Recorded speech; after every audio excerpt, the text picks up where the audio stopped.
आज stock market में दो बड़ी कंपनियां एचडीएफसी लिमिटेड और एचडीएफसी बैंक बहुत बुरी तरह से पिट गए। 5 से 6% तक गिरे हुए थे।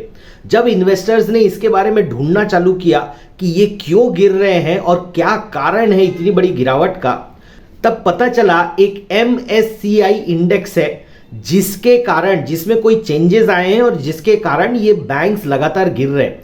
तो चलिए आज के वीडियो में पूरे विस्तार से हम इसी चीज को समझते हैं कि एचडीएफसी बैंक और लिमिटेड में हो क्या रहा है, ये इंडेक्स है क्या, और एज अ इन्वेस्टर आपको किन किन चीजों के बारे में ध्यान रखना है।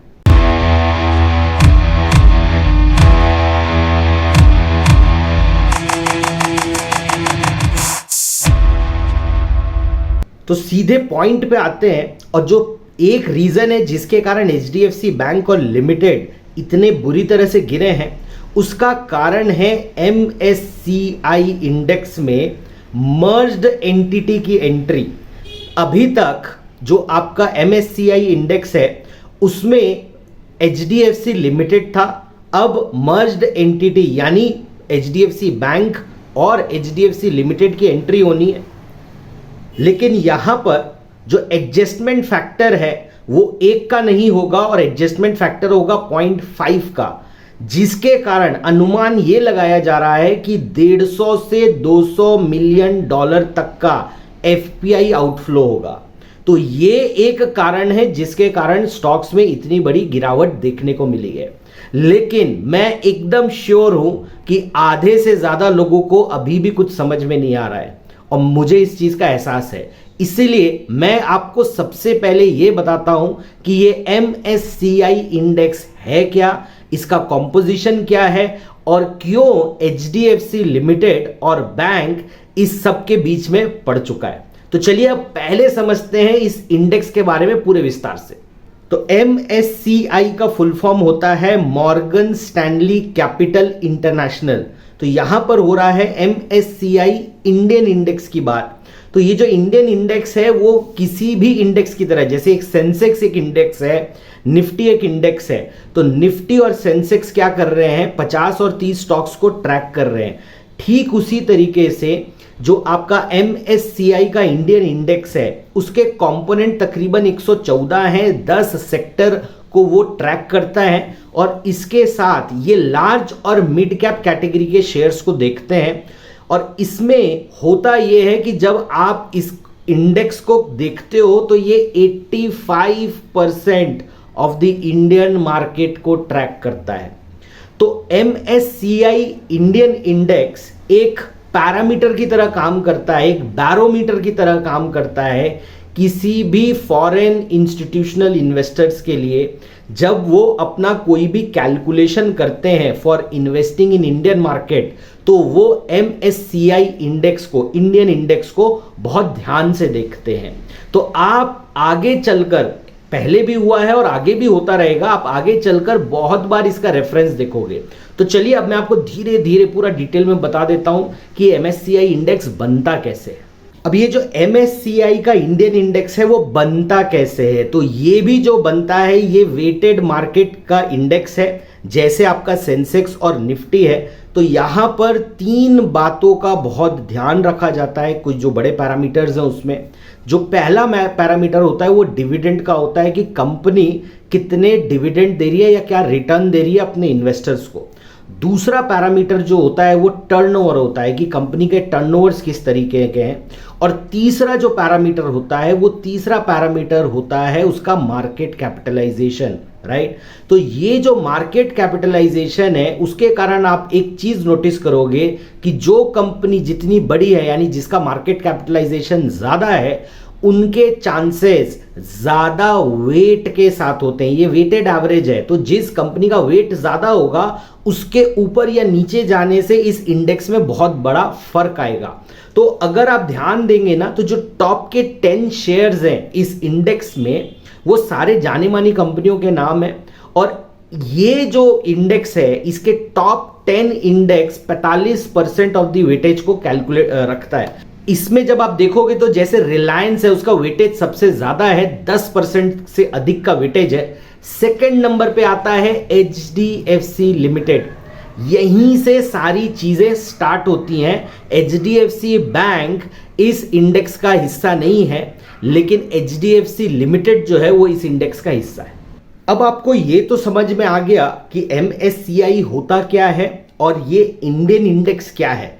अब इसका कनेक्शन हम समझ लेते हैं कि ये फॉरेन इन्वेस्टर्स के साथ में क्या होता है। तो जो एफपीआई होते हैं, फॉरेन पोर्टफोलियो इन्वेस्टर्स, वो क्या करते हैं, जब भी उनको इंडिया में इन्वेस्ट करना है तो दो तरीके से इन्वेस्टमेंट होता है। एक एक्टिव इन्वेस्टमेंट होता है और एक पैसिव इन्वेस्टमेंट होता है।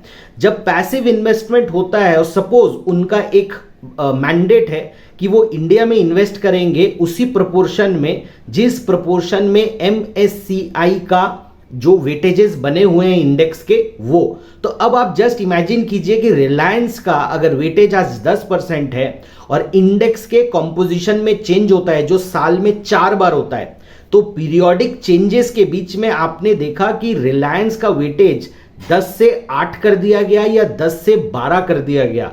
तो दोनों ही केसेस में क्या होगा, जो एफपीआई के पैसिव इन्वेस्टमेंट्स हैं वो क्या करेंगे, सिंपली सेल करेंगे। अगर वो 10 से 8 हो रहा है तो वो क्या करेंगे, अपना जो भी इन्वेस्टमेंट्स है, जो भी उनका एक्सपोजर है रिलायंस में, वो 20% से घटा देंगे। इसके उलट अगर ये 10 से 12 कर देता है एमएससीआई इंडेक्स अपने वेटेज को रिलायंस के, तो ऑटोमेटिकली उनका बाइंग ट्रिगर होगा और वो 20% से आप देखोगे वहां पे एक्सपोजर बढ़ जाएगा। इसके बाद अब आप एक चीज देख लीजिए, जहां पे एफपीआई एक्टिवली इन्वेस्ट करते हैं, तो जब वो एक्टिवली भी इन्वेस्ट करते हैं तो वो एक नजर बनाए रखते हैं कि एमएससीआई का इंडियन इंडेक्स क्या कह रहा है।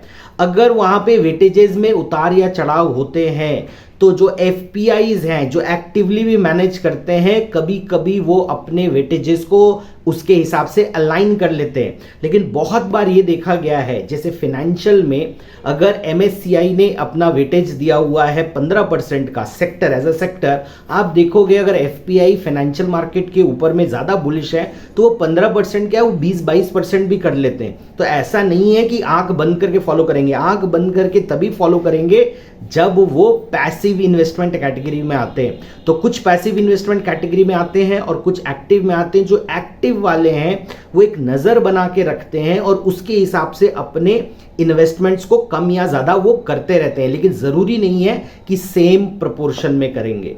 तो जब अब आप ये भी समझ चुके हो कि एफपीआई के लिए एक बहुत बड़ा बैरोमीटर है, बेंचमार्क है ये इंडेक्स, तो इस इंडेक्स में अब ऐसा क्या हो गया है एचडीएफसी और एचडीएफसी लिमिटेड के साथ जिसके कारण ये सारी उठापटक हो रही है। चलिए अब उसको समझ लेते हैं। अब अगर आज से आप 3 महीने 4 महीने पहले पीछे जाएंगे तो आप एक चीज पाएंगे कि वहां पर यह बात चल रही थी कि अब एचडीएफसी बैंक की एंट्री होगी एमएससीआई इंडियन इंडेक्स पे। तो लोगों ने यह अज्यूम कर लिया था कि अगर 6-6.5% का वेटेज इधर है और जो एचडीएफसी बैंक अगर बीच में आता है तो ये जो कंबाइंड वेटेज होगा वो 17% के आसपास हो जाएगा। 17% तो हुआ नहीं, क्योंकि वहां पर यह माना गया था कि कन्वर्जन फैक्टर 1 का रहेगा, यानी दोनों एंटिटी को समान वैल्यू मिलेगी। यहां पर क्या हो गया है, कन्वर्जन फैक्टर 0.5 का है, यानी दोनों मर्ज्ड एंटिटी को लिया जाएगा और उसकी आधी वैल्यू को पकड़ा जाएगा। तो जब उसके कन्वर्जन फैक्टर को 0.5 किया गया तब यह देखा गया कि जो अभी एवरेज है उसके आसपास ही आएगा। तो इस फैक्टर को कंबाइंड करने के लिए यह देखा गया कि अगर मैं इसको इनकॉर्पोरेट करता हूं तो उसके चलते जो पहले उम्मीद थी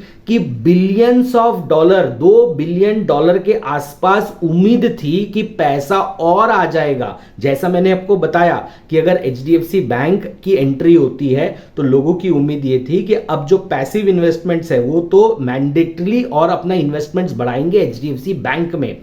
लेकिन हुआ क्या, जब ये 0.5 का फैक्टर अपनाया गया तब ये कैलकुलेशन आया जो नुवामा ने पब्लिश किया था। ये फैक्टर बीच में आया कि अब 2 बिलियन आने की बजाय 150 से 200 मिलियन डॉलर जो हैं वो आपके आउटफ्लो होंगे। तो जब ये बात सामने आई वैसे ही आपने देखा स्टॉक मार्केट में एक्टिविटी चालू हुई और आपने आज सेलिंग देखी।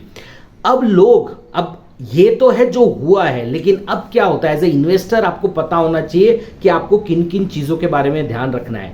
तो जो मैं आपको बोल रहा हूं ध्यान से सुनिए। पॉइंट नंबर 1, आज से 1.5 महीने पहले ये जो स्टॉक आज आपको 1600 के ऊपर का मिल रहा है, ये 1500 के लेवल पे आपको मिल रहा था।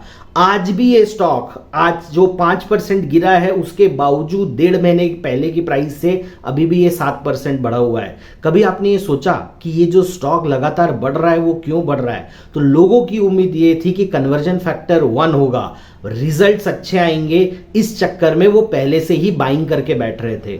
अब क्योंकि पहले से बाइंग आ रही थी तो स्टॉक्स में अच्छी खासी बाइंग आ चुकी थी, कंपनी का परफॉर्मेंस भी अच्छा था, बिजनेस भी अच्छा चल रहा था। लेकिन अब जब ये कन्वर्जन फैक्टर आधे का हो गया तो सबसे पहले तो वो जो एक एक्सपेक्टेशन थी वो गायब हो गई। और इसके बाद अब आप एक चीज को समझना है कि इसके बाद क्या होगा। इसके बाद होगा ये कि स्टॉक अगर अच्छा परफॉर्म कर रहा है, मार्केट अगर अच्छा परफॉर्म कर रहा है, स्टॉक का परफॉर्मेंस मतलब कंपनी के बिजनेस का परफॉर्मेंस, तो ये जो एफपीआई वाला इवेंट है, ये जो एडजस्टमेंट फैक्टर है, ये 1 और 2 दिन की कहानी है। इसके बाद ये सारी चीजें आपको इंपैक्ट नहीं डालेंगी, कंपनी का बिजनेस ही इसको आगे लेकर जाएगा।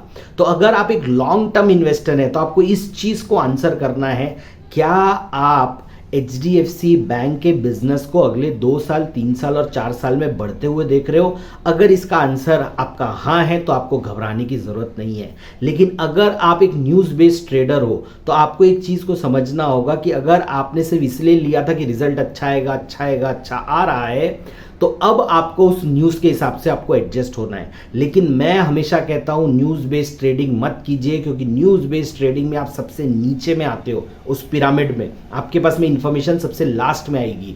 अगर आपको ट्रेडिंग ही करनी है तो टेक्निकल्स के बेसिस पे कीजिए, टेक्निकल चार्ट्स के बेसिस पे कीजिए, टेक्निकल चार्ट्स को समझ के ट्रेड करने की कोशिश कीजिए। या तो आप ट्रेडर बनिए या तो आप इन्वेस्टर बनिए, बीच में मत रहिए। जितना आप बीच में रहेंगे उतना आपके फंसने के चांसेस ज़्यादा हैं। तो दोस्तों उम्मीद करता हूं आज आपको MSCI इंडेक्स के बारे में समझ में आया होगा, HDFC बैंक और लिमिटेड में क्या चल रहा है उसके बारे में क्या समझ में आया होगा, और आगे आप क्या कर सकते हो इसके स्टॉक के बारे में ये भी मैंने आपको थोड़ा सा समझाने की कोशिश की है। तो अगर आपको ये वीडियो पसंद आया हो तो प्लीज़ इस चैनल को लाइक कीजिए, सब्सक्राइब कीजिए और दोस्तों के साथ शेयर कीजिए। और मुझे कमेंट बॉक्स पर लिख के बताइए कि आप ऐसे कौन से टॉपिक हैं जिसके बारे में आप समझना चाहते हो या आप इंफॉर्मेशन चाहते हो।